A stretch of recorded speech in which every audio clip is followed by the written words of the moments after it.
BGMC. The biblical truth lives here.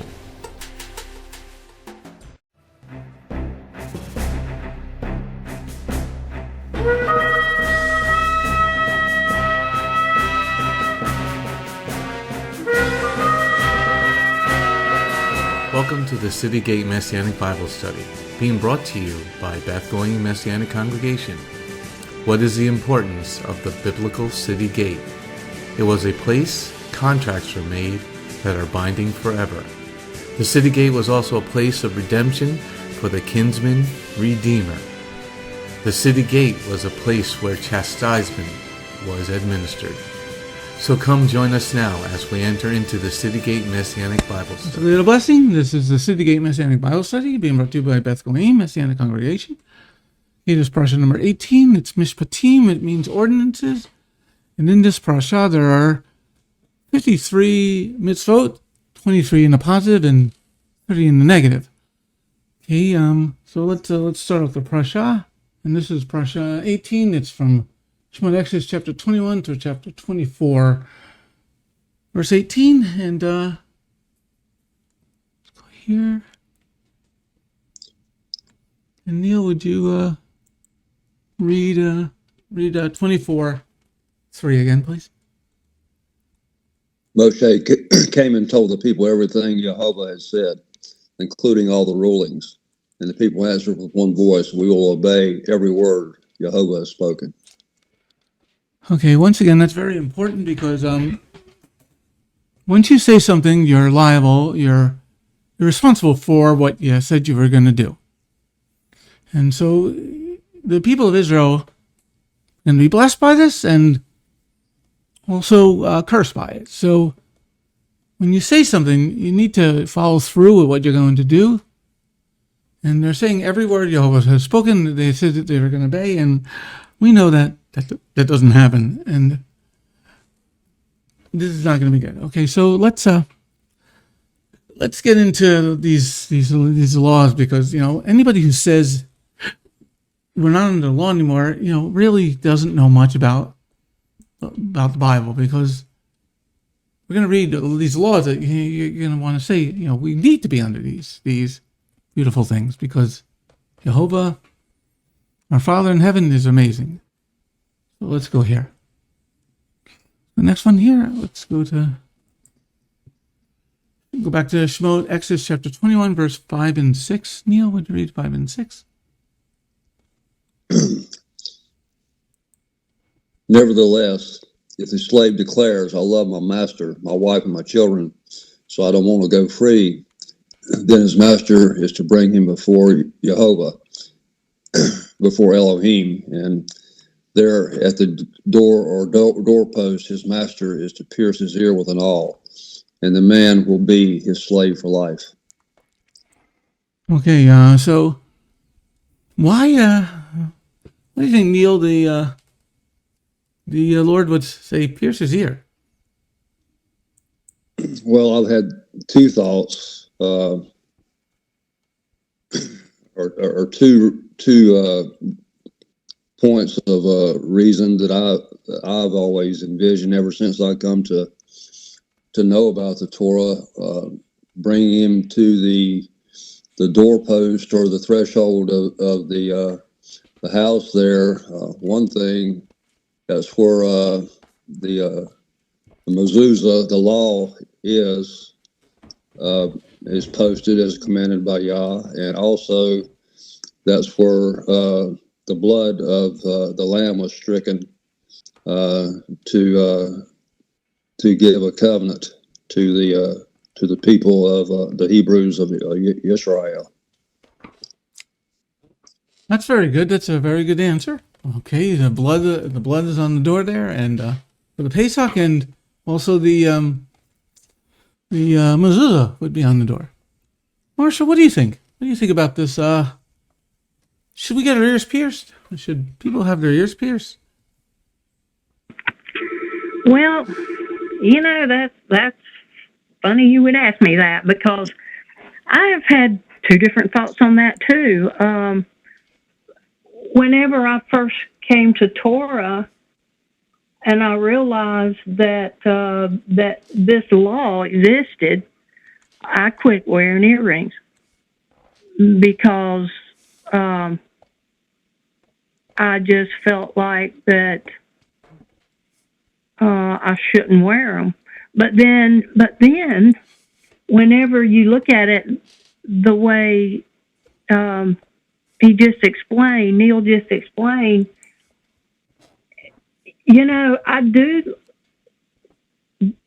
come into Adonai, and I do love my master, and I am a servant to him, and so and to his people. He asked me to be, and so am I a slave or am I a child?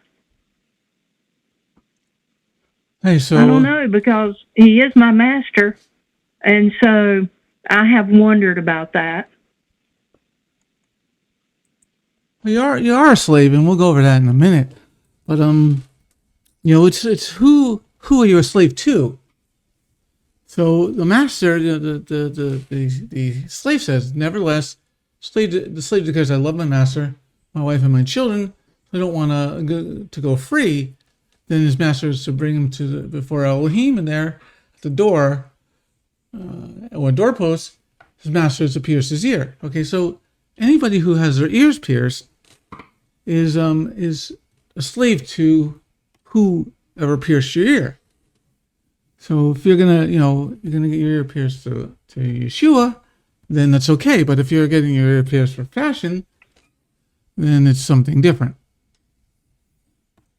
Well, I just felt when I came to Torah that I should quit wearing earrings. So I did. All right. So what do you feel, Neil? Do you think women should wear earrings? Should men wear earrings? I mean, you see a lot of guys wearing earrings today. What do you think?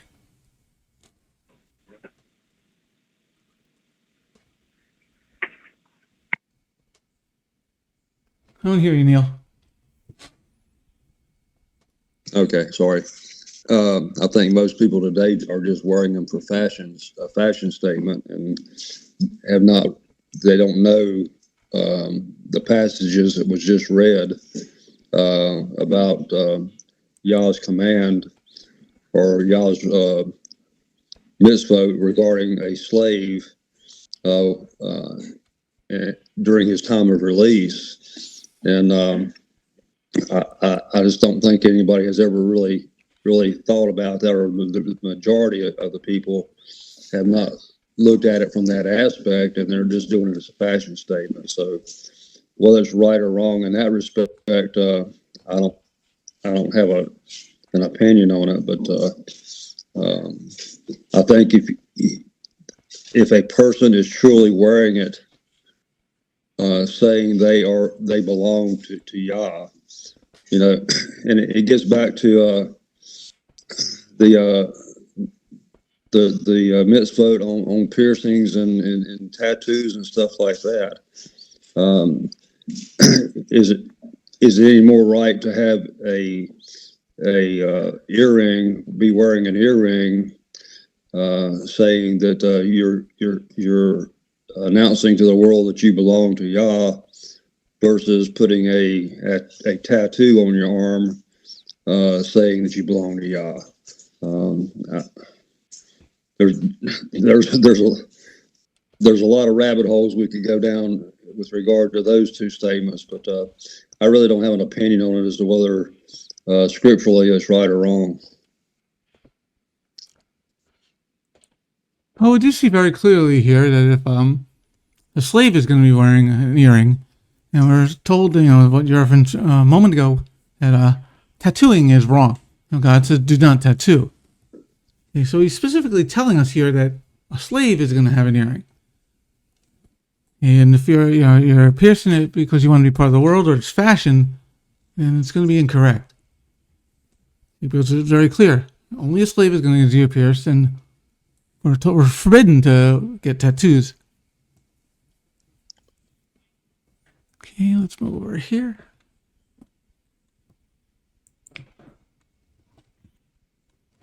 Next one here. Let's go to the next one here.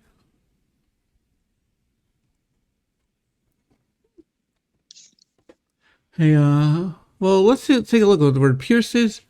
Pierce is H2490, means to wound. Pierce, bore. Okay, so let's go here. Go here. Okay, let's go to Shemot, Exodus chapter 21, verse 29 and 30. And 30, would you read that, Neil?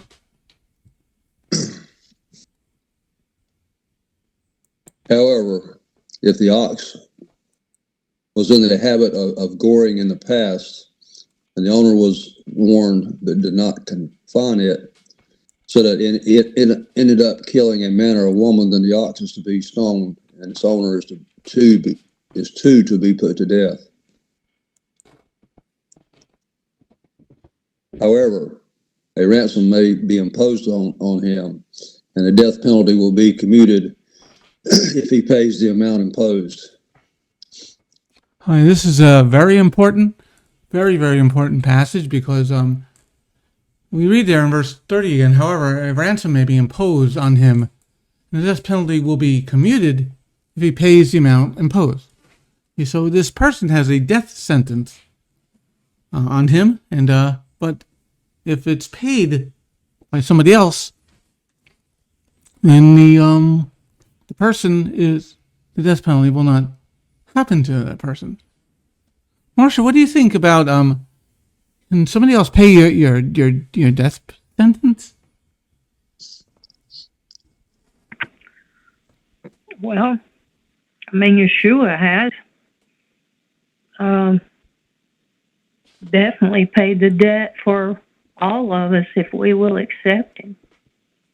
But I can't imagine anything being a greater gift than that, really.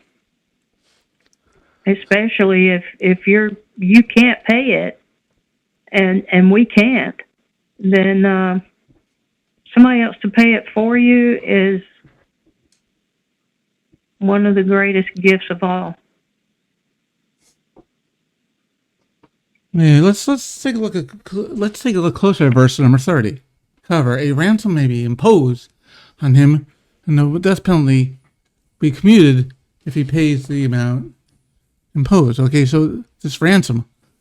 Hey, let's go back it up. Let's back it up to 29 and 30. Neil, would you read 29 and 30 again? However, if the ox was in the habit of goring in the past, and the owner was warned but did not confine it, so that it ended up killing a man or a woman, then the ox is to be stoned, and its owner too is to be put to death. However, a ransom may be imposed on him, and the death penalty will be commuted if he pays the amount imposed. Right. So we got in verse 29. We see something very important. Hey, the ox was in the habit of making mistakes. We as humans are in the habit of making mistakes. Okay, so so the owner was warned, but he didn't take the steps that was required of him to put the ox so he wouldn't do this again. And then so the ox scores somebody, and then he kills the ox kills somebody, and now a death penalty is set on that person. But Lord has a way out here, a way out. If the ransom may be imposed on that person. So a ransom. What's a ransom? What do you think of a ransom, Neil?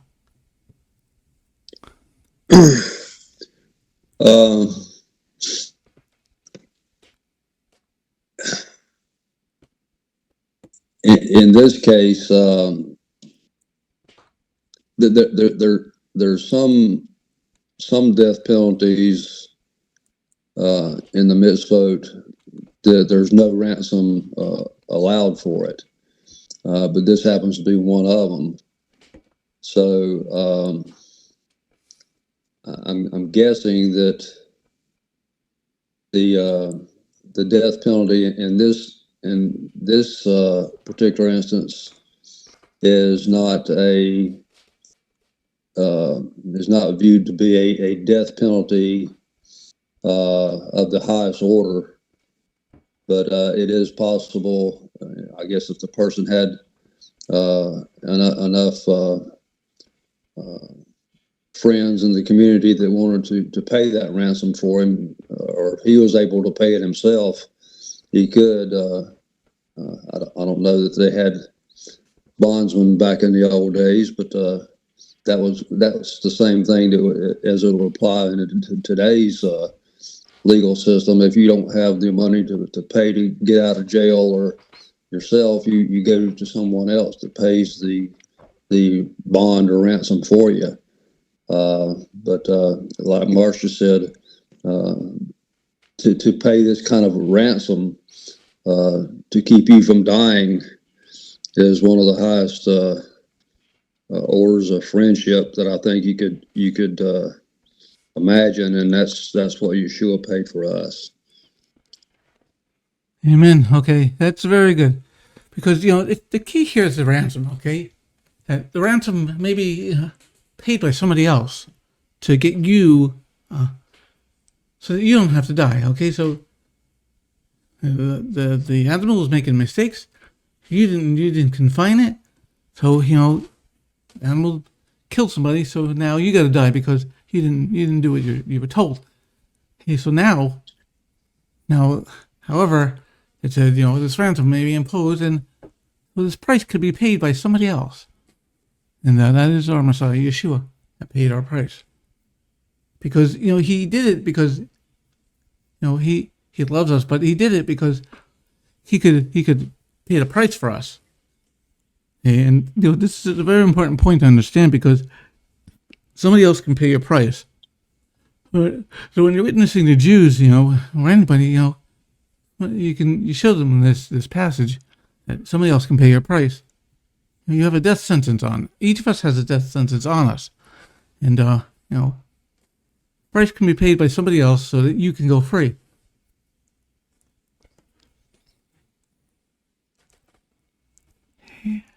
One thing there, Rav, if someone pays your ransom, then you are obligated to that person. Even in today's society, you're obligated to your bondsman that pays your bond. So, and if somebody redeems you from this imposed judgment, then you are obliged to that person. If a person redeems you, they own you. So in essence, you are becoming a slave to that person, just like when Yeshua paid our price. If we accept him as our Mashiach, then we belong to him. We are his property. We are slaves to him, and being a slave of Mashiach, I don't take that as a point of shame. I take it as a point of honor. I agree with you wholeheartedly. I do agree with you wholeheartedly, but many people don't do that. Because they have their idols in their heart. They don't want to release it. They don't want to let go of their idols to follow what the law says. And because if you keep doing what caused the ox to the ox was stood there. The ox was it wasn't the first time the ox gored somebody, okay? And so you didn't tie it up, and so it went to the next level. So now we're the ox, okay? And if you're the ox, okay, you keep making mistakes, then the ox is going to be stoned, and the ox is going to be killed. Okay? And then so we have all these laws. I mean, there's 53 laws in here, and there's all 613, but we hold on to our idols, and the church is saying we live under grace and we can do whatever we want. Okay, so how many times think somebody's going to pay your debt to not die? Marsha, what do you think? How many times is somebody going to pay your debt, this death sentence debt, to set you free? How many times do you think somebody's going to do that? Well, I don't know many people that would do it the first time, to be honest. I was thinking too when you were talking, the ox dies regardless. You can't save the ox. You don't want to save the ox. I think the ox would be our sin. It would be the thing that has trapped us and the thing that we knew we should do away with, but we didn't. And so I think we should be dead to that sin, or that sin should be dead to us. And I don't know how many times somebody would do that. I mean, I don't know of any person that would, but Yeshua, I hate to say it, he did it more than once for me because I'm a prodigal. And so he was happy to see me come back, and he was happy to kill the fatted calf and do it again, then do it all over. And for that, I owe him my life, just like Neil said. We do. I mean, I owe it to him because he did so much for me whenever I was careless with what he had given me. Hey, the reason I'm pausing here to look at this is that the church says, and most of the body says, we don't have to follow the laws. If the ox keeps going, the person finally has its death sentence put on them. So, you got to understand that you can't keep going back to doing what you used to do before. And that's why, this is a very important passage that, this isn't the law that somebody else can pay your debt. That's the biggest part of understanding. But do you keep doing that sin that caused the person to pay the price for you? And that's really what we need to understand. That the church is saying we live under grace, and it's grace that this person paid your price. But you keep pushing it, keep doing that sin. It's wrong. Okay. So, and how many times is the person going to pay for you? Let's go here to the next one. See where we find this in the Brit Hadashah. Turn to Matthew, hold the place there, and turn to Matthew, chapter 20, verse 28.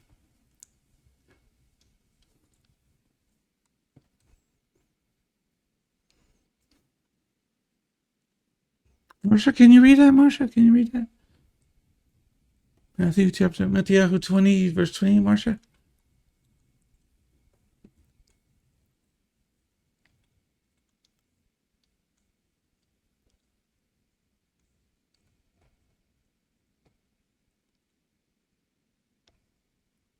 Can't hear you if you're talking, Marsha.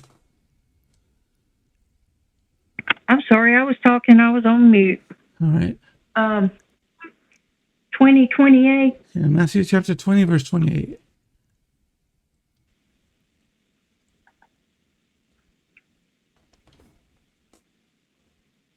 Even as the Son of Man come not to be served, but to serve, and to give his life as a ransom for many. Okay, so here we see Yeshua was telling us that he gave the ransom for you. Okay, so Once, think of it this way. If he gives the ransom, he might be out of money. Not that the Lord's going to be out of money, but, how many times can somebody pay this very high price for the ransom? So you can't understand this ransom unless you understand what we did over here first. Mute this here.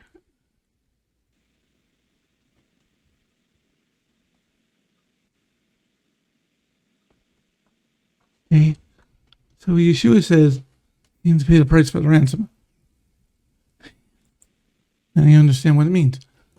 Okay, let's go over to here. Let's go back to Exodus chapter 21. Chapter 22, Neil. Would you read verse 1, please?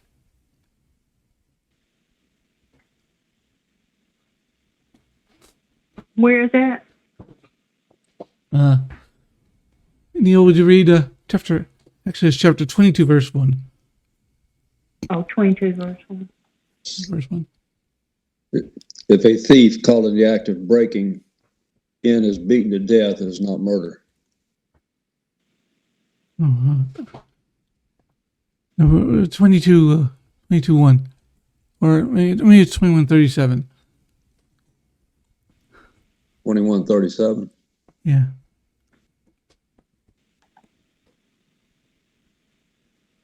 If someone steals an ox or a sheep and slaughters or sells it, he is to pay 5 oxen for an ox and 4 sheep for a sheep. So what we're looking at here is, the price to be, if you steal something, 5 times for an oxen and 4 for a sheep. Okay, so that's let me go here. Okay, so you got to pay 5 times as much for an oxen and 4 times as much for a sheep. Okay, we should. Anybody says we're on the law that should we go back to this? What do you think, Neil? Should we go back to this? Paying 5 times for oxen and 4 times for the sheep. Well, if we would go back to the whole Torah, I think we'd be living in a much better world. But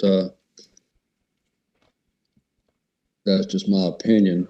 After having been there, done that, got the T-shirts. There's a lot of things that's done in today's. I refuse to call it a justice system anymore. It's the legal system. But there's a lot of things, inner workings within the legal system, to where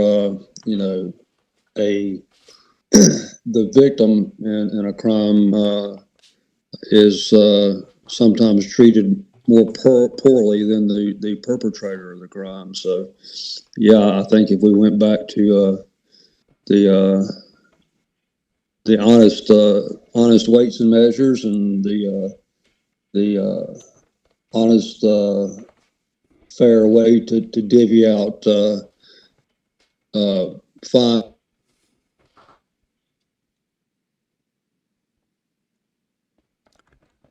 Hey, Neil, you're frozen. We'd be in much better shape. Can you hear me? Yeah, I can hear you now. You got frozen for a second there. Okay. Hey, Marsha, let me ask you a question. What happens if you can't pay the 5 oxen or the 4 sheep? What happens to you, Marsha? Absolutely, I think that should happen. No, what happens if you should? You can't pay the 5 oxen or the 4 extra sheep. What happens to you?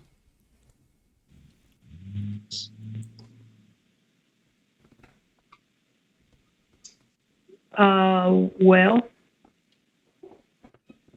I don't know. I guess you would just have to work it off. Yeah, well, what happens is you become a slave for up to 6 full years.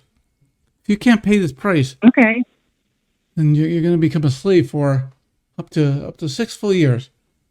And so, if you're feeling this, go ahead. I guess that would be working it off. But yeah, nobody has anything vested anymore. There's no reason for anybody not to do anything, because there's no really restitution that anybody gets for that. And the other part of this is that the money's coming right directly to you. So if your ox was stolen, you're going to get 5 in return. And if your sheep is stolen, you're going to get 4 in return. Okay, and then people might think twice or 3 times they're going to steal something, and because you're going to have to pay the person directly. And if you don't pay the person, then you're going to be their slave, and then they can do what the law says they can do to you. Okay, so let's see if this is in the Parshah in the New Testament.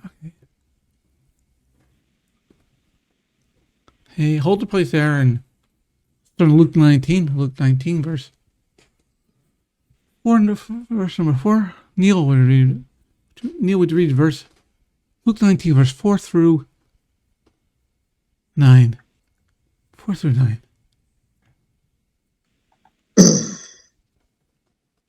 So he ran on ahead and climbed a fig tree in order to see him, for Yeshua was about to pass that way. Then when he came to the place, he looked up and said to him, Zacchaeus, hurry, come down, because I have to stay at your house today. He climbed down as fast as he could and welcomed Yeshua joyfully. Everyone who saw it began muttering, he has gone to the house to be the house guest of a sinner. But Zacchaeus stood there and said to YEHOVAH, Here, YEHOVAH, I am giving half of all I own to the poor, and if I have cheated anyone, I will pay him back 4 times as much.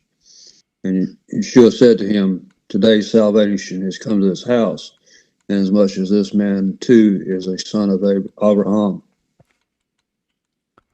Hey, so what we see there in verse number 8 is that he paid him back 4 times as much.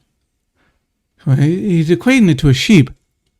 Okay, so if he stole from a person, he's going to pay him back 4 times as much. So now you know the reason that he said the 4 times as much, because it was in the law. Okay, so now let's go a little further.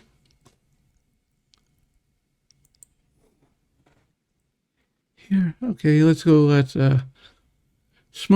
back to Smote 22, verse number 1.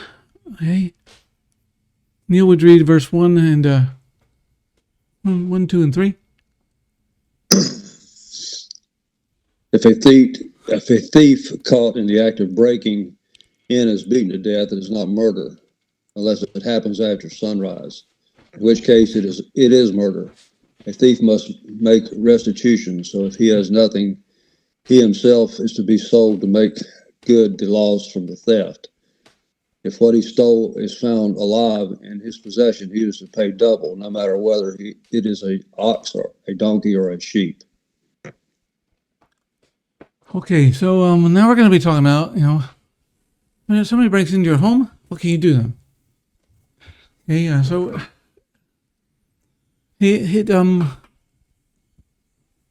God, this is beautiful here, because the Lord says you can defend your home. Okay, so if somebody breaks into your home, Neil, at night you can shoot them. Okay, and so, but if it's during the day, we're going to read it. During the day, you can't. Why do you think that is, Neil? At night, you can shoot them, but not if it's during the day. Well, because at night you may not be able to see who he is, what he has in the way of weapons himself, or what he is actually. You definitely don't know what his intent is, but you're not able to assess a lot of things during the darkness that you would have be able to see during times of light after sunrise. You could see if you possibly knew the person, if you could see his body language, you could see if he had any weapons on him, you could see what he had done to that point in time, what kind of damage he caused, what his how adamant he was about carrying through with whatever evil was lying in his mind. So in a time of lightness, a lot of things are revealed to you that possibly wouldn't be there during times of darkness. Okay, so things will be revealed to you that you can see during the day. Hey, Marsha, what do you think of it? You know, the Lord giving us this law to say, if somebody breaking in at night, it's not murder if you kill the guy, if you beat him to death.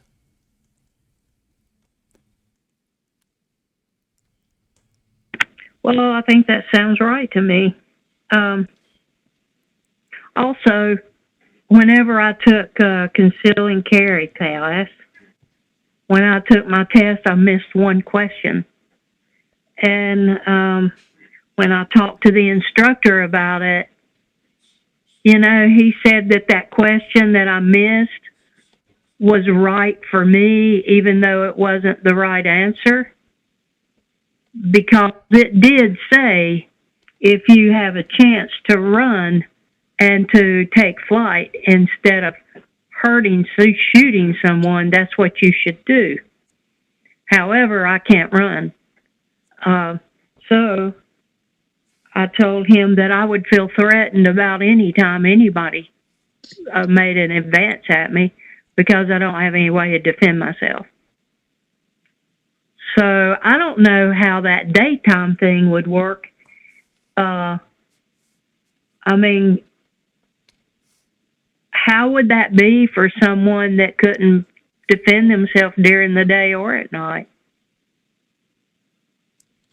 Well, the key to that is that what is the person doing? Like let's read here. It says if a thief caught in the act of breaking in is beaten to death, then it's not murder. Okay, so if the thief is doing something that's going to threaten your life, that's not breaking in. That's now attempted murder. Okay, so it's changing what the thief is doing, and then it goes into another set of laws. Okay, this is breaking. So during the day, would that mean that, oops, he didn't think nobody was at home. Now he sees you're at home. He's going to take off running. So you should let him go. But if he doesn't leave when he sees somebody there during the day, then he is advancing. Now he's not breaking in anymore. Now he's like going to assault you.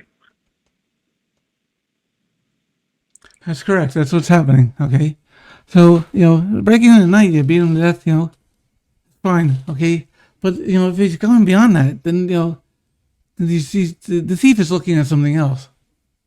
And that's what we need to understand, that not just breaking in, he's going to do something more horrendous. That's what we need to understand, that's what's going to occur. So you can defend yourself, and the law says that you can defend yourself. So if you're gonna, this is why, doing this whole thing is very important, because if you're gonna accept the ransom, for your transgressions, you gotta accept this. That's what the people don't, like to pick and choose, like the Chinese lunch menu. Okay, the one from number 1, number 2, but. So if you're going to accept the gift of salvation because of your transgressions, you got to accept this also. You can't do this, but you can't accept salvation. Yeah. Oh. So during the day, I need to at least give them the option to run. Correct. But if they don't run, then that's their choice. If they don't run, I then what they're going to do is they're going to be looking to do more harm to you. They're not just breaking in, steal something. Now Yeah. they're going to take it to the next level, and we're going to see what happens in the next level. I can give a modern take on the way the law reads and is prescribed in North Carolina, if you like, but maybe clarify something that Marcia was told in the past. And I don't know where you took your concealed carry training, but that was an incorrect statement or incorrect answer to the question that the instructor was asking for. So if you want me to do that, I'll be glad to. If this is not a time and a place, you and I can discuss it at a later time. Oh, go ahead. Okay. Go ahead. Explain a little bit. North Carolina has what's called a castle doctrine, meaning that if you are in your house and they've extended that to your car and your place of employment, you have a right to feel secure in your own abode. So if used to be, once a person was breaking in, deadly force could be used while they were in the act of breaking in, but not after they broke in until you had assessed as to whether they were a threat to you for death or serious bodily harm.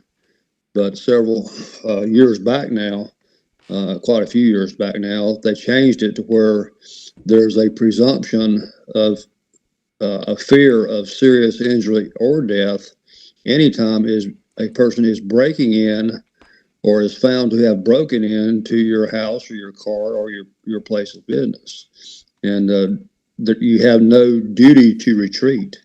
If you choose to retreat, that's on you, but per the law, you have no duty, or you're not bound and required to have exercised all avenues of escape before you use deadly force. Okay. That makes sense. There is that emotion of fear anytime somebody's doing that.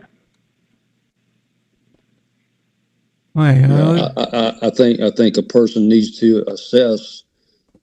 There's been horror stories of fathers getting up in the middle of the night after hearing what they thought was a break-in and shooting their teenager or whoever that was coming in late from a date or whatever. I think you need to assess that what you have there is actually a threat and not a family member or somebody. Those are the only people that I can think of that would be coming into your house under the cover of darkness. They're certainly not delivering UPS or FedEx. And if you have friends that are coming into your house uninvited during the cover of darkness, probably they're not friends. So you need to assess that the person that you're engaging is not a family member by all means. But other than that, I think as far as the current statutory law in North Carolina, that's what it applies now. It kind of I don't say conflicts, but the way the mitzvot here that we're reading in Exodus 22, it throws the sunlight or sunrise in there as a stipulation to where murder may not be completely exonerated there, but per current statutory law in North Carolina, what I just aforementioned is the ruling of the day. All right, so that's very good. Okay, so the laws of the land need to go with the laws of God. Okay, so you can protect yourself. That's the key. Okay, and you can defend your home. Okay, because if you're going to accept the ox, ransom, then you can accept this, okay? So let's move on to the next part here.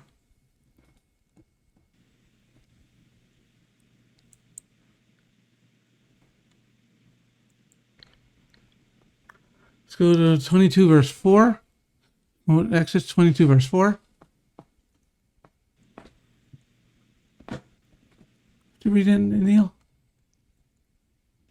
If a person causes a field or vineyard to be grazed over, or lets his animal loose to graze in someone else's field, he is to make restitution from the best produce of his own field and vineyard. Okay, so now we're talking about your animal going and eating somebody else's crop. Okay, so now you're going to have to pay double. Because you should be responsible for your animals. Okay, because you're in charge of them. Okay, so now he's going to have to pay double. Okay, well, let's move on to the next part here. It's pretty self-explanatory. Called responsibility, everybody. Responsibility. Okay, so hold your place there and turn over to Revelation 18. Revelation 18, and let's read verse 6 and 7. Marcia, can you read verse 6 and 7? Revelation 18, verse 6 and 7.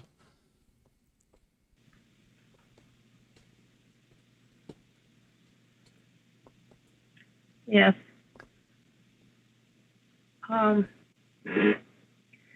Pay her back as she herself has paid back others, and repay her double for her deeds.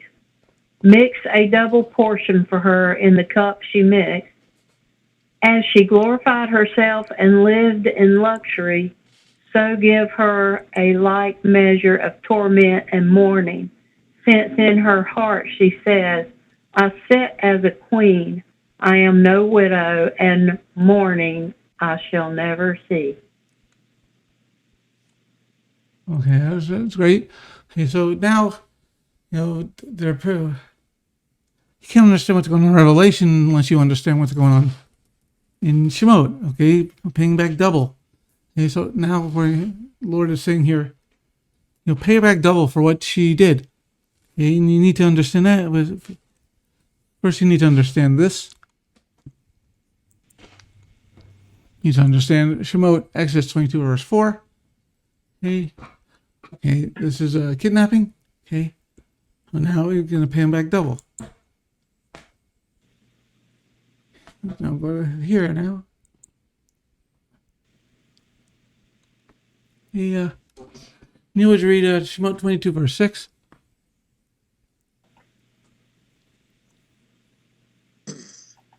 If a person entrusts a neighbor with money or goods, and they are stolen from the trustee's house, then if the thief is found, he must pay double.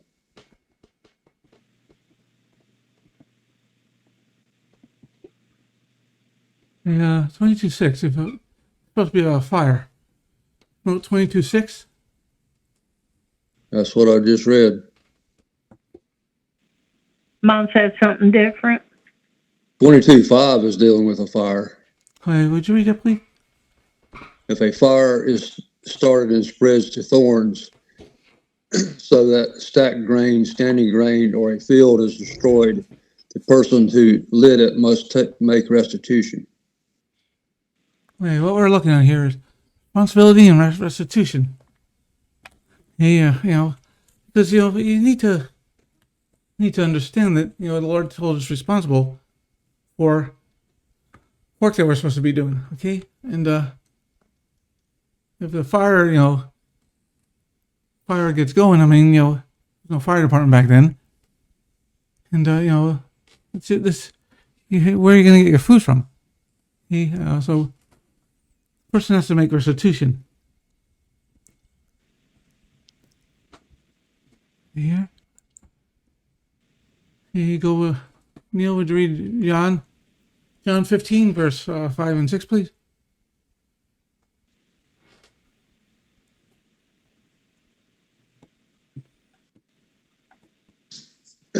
I am the vine, and you are the branches. Those who stay united with me, and I with them, are the ones who bear much fruit, because apart from me, you can't do a thing. Unless a person remains united with me, he is thrown away like a branch and dries up. Such branches are gathered and thrown into the fire, where they are burned up. Okay, so there we're talking about the fire, and they're collected, okay, and then Yeshua says they're thrown in the fire and they're burned out. Okay, 1 second here.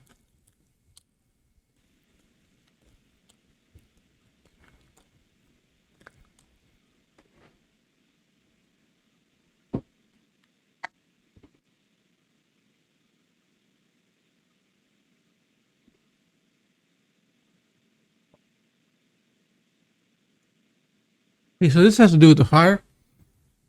Okay, and being part of Messiah's family. Okay, and so they're thrown in the fire where they get burned up. And let me just look here.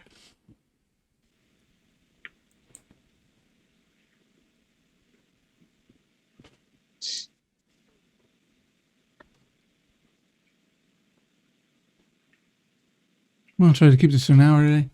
Let me just go here.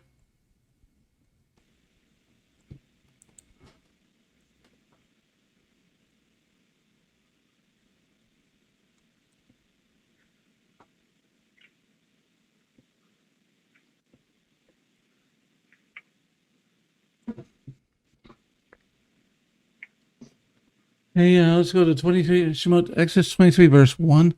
Please, Neil. Please read 1. You are not to repeat false rumors. Do not join hands with the wicked by offering perjured testimony. Hey, this is, let's go back to, don't lie.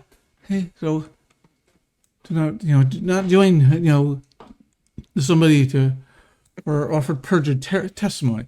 This is something very big in the Lord's kingdom, is that He hates lying, and liars are outside of the kingdom of heaven. Okay, and don't join with the wicked to offer perjured testimony, even if the crowd is going along with it. We're not to go along with the crowd. Okay, and let's see if that's found in the Brit Hadashah.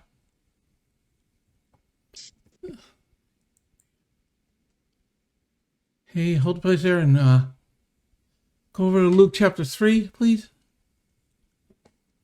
Marsha, would you read Luke 3, verse 14?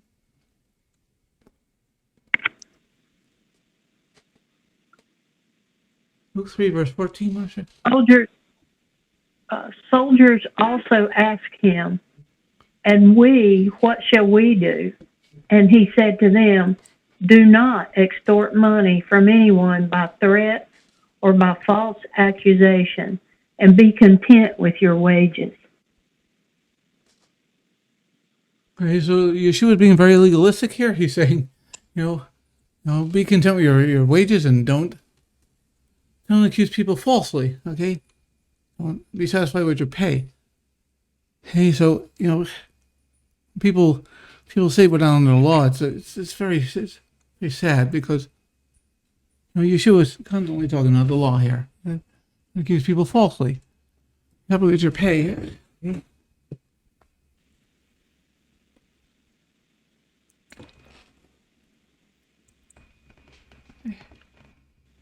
Okay, go back to Shemot 23, verse 2, please. 23:2. This is a hard part for everybody. Would you read 23:2? Shemot 23, verse 2.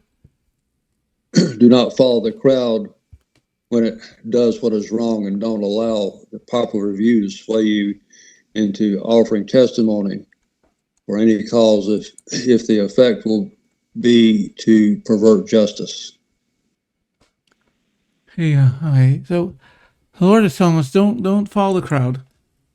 It's sometimes very, very difficult to not follow the crowd because we have leaders that are doing the evil things. Okay, and he's saying because what happens is you'll pervert justice. Okay, and if you don't have the scriptures to be your standard, then you're going to pervert justice. Okay, and the crowd, especially when you're younger, and actually it doesn't matter what age you are, crowd can sway your decision, and you'll pervert justice. Okay, we're going to see somebody that perverted justice here. Go over to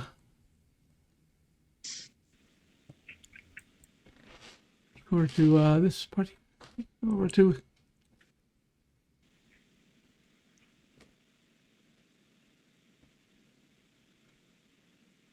let's read 23:8. Neil, read 23:8. Shemot 23:8.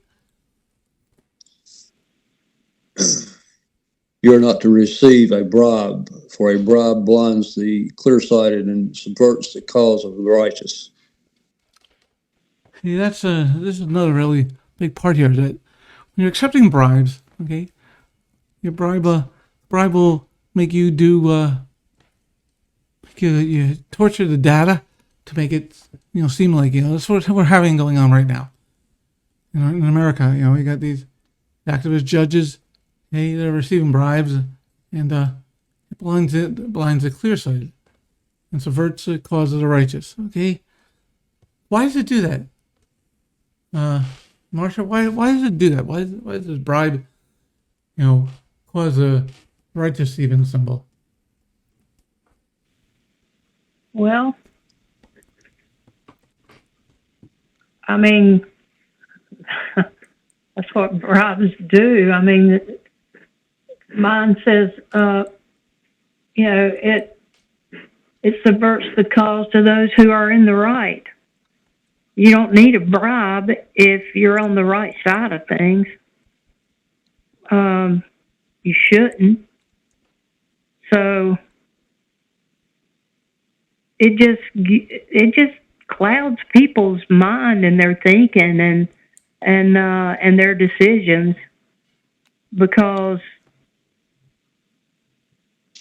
you see so much. I agree with Neil what he said in the beginning. You can't really call it justice anymore. Just legal, because the justice system is not just if you've got bribes in there and people are not abiding by the law and what is the right thing to do. And the right thing to do is to follow God's laws. Okay, and so Yes. So when the church is saying we're not under the law anymore, okay, then you can take a bribe. Okay, that's when people say we're not under the law, then you go this. I can take a bribe, I can steal, I can lie, I can covet. They'll say no. Okay, so what is it? Is it we're under the law or we're not? And the Lord is saying here, the bribe subverts the cause of the righteous. Okay, because you're gonna want that money, and you're gonna do things for that money. And once they got you good. Well, And I think the church is doing that right now. Because I think that's why they've watered down the word, and they don't even speak truth anymore, because they're afraid of losing the money and losing status. That's very true. Neil, you were going to say something? You can see evidence of that in not only the legal system, but in the quote, air quote, government that we're living under, and in some cases living for, because you have politicians that go into a job maybe making $150,000, $170,000 a year for 4 years, if they're only there for 4 years, but they come out millionaires. How does that happen if they're not taking underhanded bribes and receiving ill-gotten gains for their vote? So it's our society and our form of government and our it's become so skewed toward the evil and the perverted, and it's been that way for so long that most people, or a lot of the people, take it as status quo now. That they don't, as long as they have what they need to be able to get on Netflix or to watch the ball game on Sunday evening, or to go to a satanic rock concert or whatever, as long as they got those perks still available to them, they're kind of oblivious at what's going on in the rest of the country, and that's where we are at this point in time. I agree with you wholeheartedly, because once you remove the foundation of the way that our country was founded, and the Constitution is only for moral and religious people. So if you're taking a bribe, for whatever reason, it's gonna blind it. It's the cause of the righteous. Okay, so with that gone, and it's the body. It's the pulpit. Okay? Now the pulpit can only do so much because the people gotta raise up too. But because it says train up a child in the way they should go, not teaching the kid the laws of the father, then he's got no foundation. So here.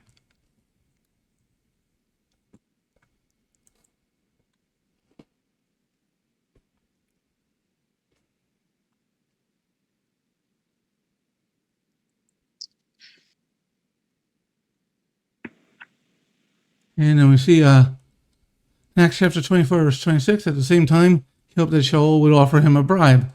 They sent for him rather often, kept talking with him. Okay, because it was something that was normal even back 2,000 years ago. The person would bribe the politician. Not something new, it's something very old.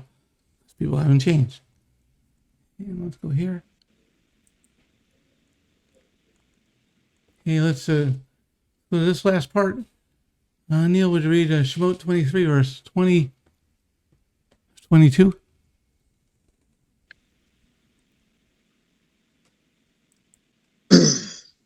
But if you listen to what he says and do everything I tell you, then I will be an enemy to your enemies and a foe to your foes.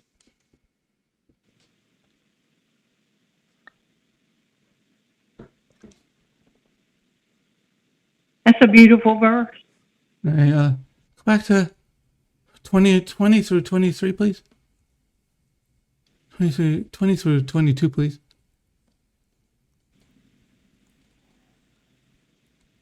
You talking to me or Neil?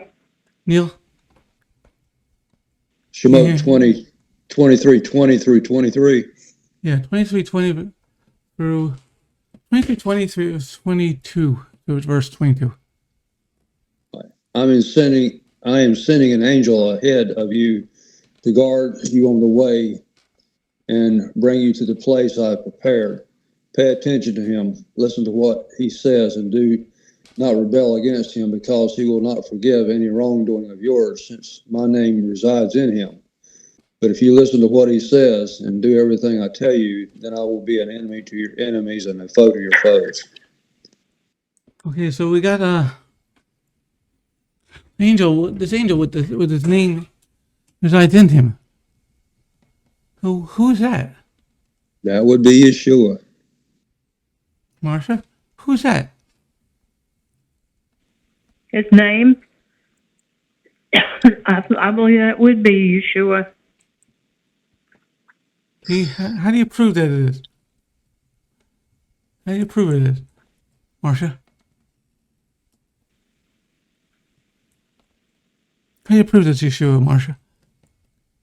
I don't know.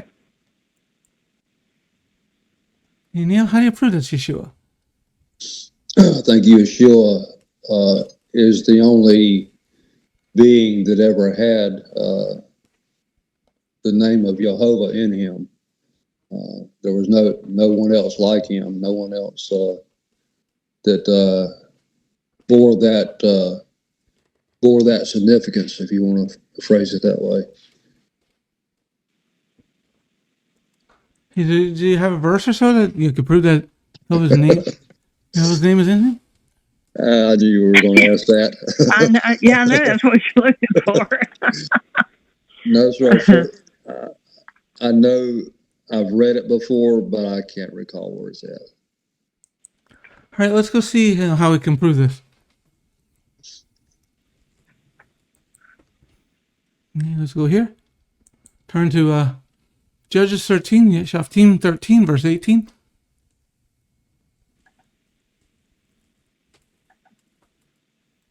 Neil, would you read that verse? Judges 13, what verse? Verse 18.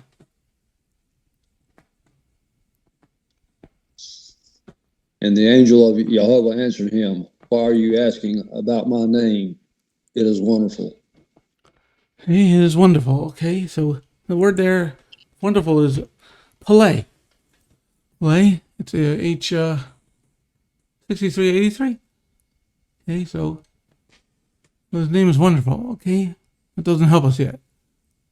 There's one stage. Okay, so we still haven't proven that the angel, that we had there in Exodus is Yeshua. Okay, so let's go to the last part of this.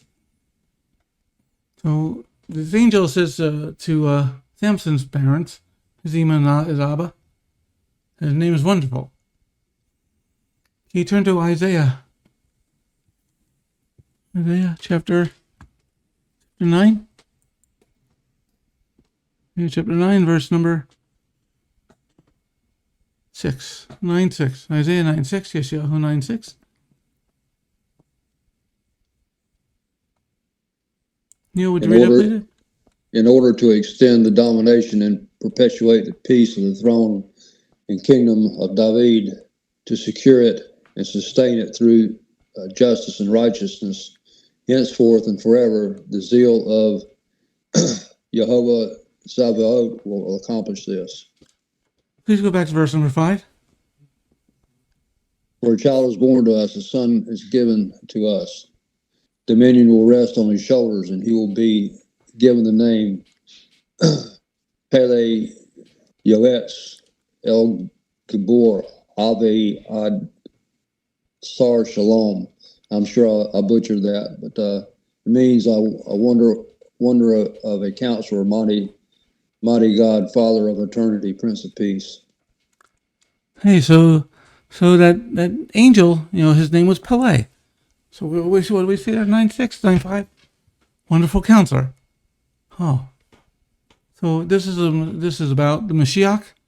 His name is going to be called Wonderful Counselor, Pele. So the angel that was talking to Shimshon's parents was Yeshua, because he says, "My name is wonderful."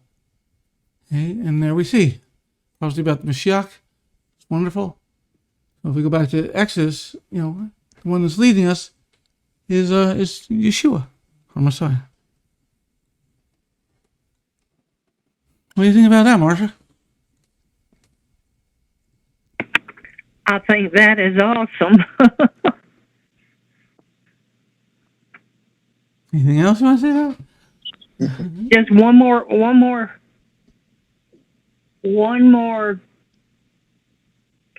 thing that just can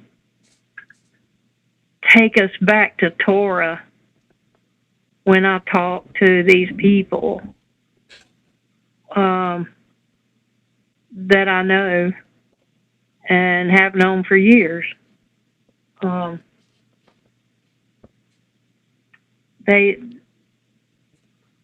If they would just open their hearts and their minds, they would realize that they're not that far away. They just got a few things wrong that they need to get right.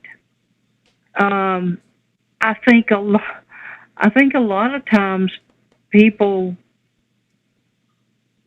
don't feel like they're under the law when they are, but they also don't realize that the law is not there to make them, to make them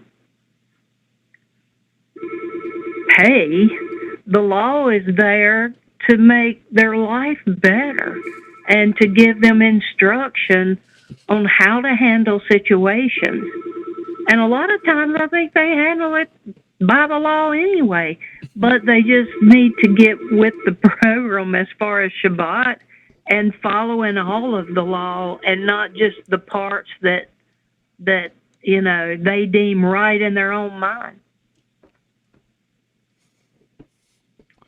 Well, another thing that you can see in all these passages is, no matter whether it comes from the Brit Hadashah or the Haftorah, the prophets, or the Torah, the Brit and the Haftorah all point back to the Torah, and there's nothing that is their point of reference. That is their compass bearing true north, if you will. It all points back to the Torah. Yes, it does. It does. And the funny thing is, that all points back to the Torah, and the Torah points to Yeshua. Yep. Yes, it is. It's one book. Going from here, from Exodus 20 to verse number 21 to Judges, Shaftim, 13, 18 to the prophecy about Mashiach. His name shall be called Wonderful. All right, let's wrap this up with a little prayer. Any last words to say, anybody? No, good teaching. Yes, I would agree. All right, let's close in some prayer. Thank you, Lord, for your blessing today. Thank you, Lord, for this opportunity to share your truth. Thank you, Lord, for your word. It is one book. In your name, Yeshua, and everybody says Amen. Amen. Shalom, this is Messianic Rabbi Andrew Dinnerman. I would personally like to thank you for tuning in to the Remnant's Call each and every week. You can listen to the full message on our website, bethgoyim.org. If you have drawn closer to the King of Kings, learned more about Him today, we are blessed. If you are blessed by these messages, please consider a donation to our ministry. You can go to our website, bethgoyim.org. That's BETHGOYIM.org, and click on the donate button. You do not have to have a PayPal account to donate. All you need is a debit card. Once again, thank you very much for listening to The Remnant's Call.